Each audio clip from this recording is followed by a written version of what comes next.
School staff in California can no longer be compelled to forcibly out trans kids. It's the first state to ban this. At a time when we're seeing laws and policies that force teachers to out students to their parents pop up across the US and Canada. This also made people like Elon Musk lose it. So let's cut through the rhetoric and rage and talk about the evidence and impact of this law. So what exactly is the new law? Basically, school districts can't require teachers or staff to disclose a student's gender identity or sexual orientation to any other person without the child's permission. The goal, according to an AP article published last month, is to, quote, protect students whose safety could be threatened if they live in unwelcoming households. And that's kind of the key here, isn't it? I think a lot of people hear the debate about these laws and take it really personally, thinking the school wants to drive a wedge between parents and their kids. But for most households, this law won't change anything. It's for the households whose parents could be abusive or otherwise discriminatory towards their own children based on their gender identity or sexual orientation. Because the reality is, if your home environment is a safe one,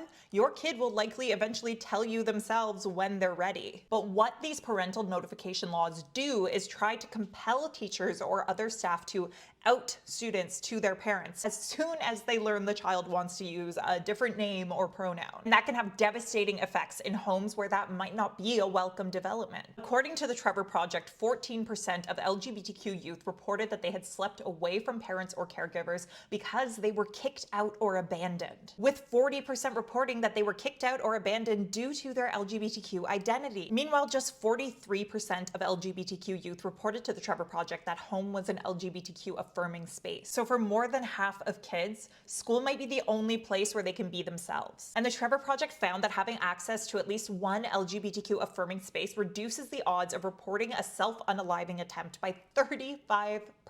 So what this kind of law comes down to really is this: if you had to trust your own child to tell you about their identity when they're ready, so that another child doesn't end up leaving us harmed or homeless, would you be willing to trust them to do that? That's all this legislation is enacting.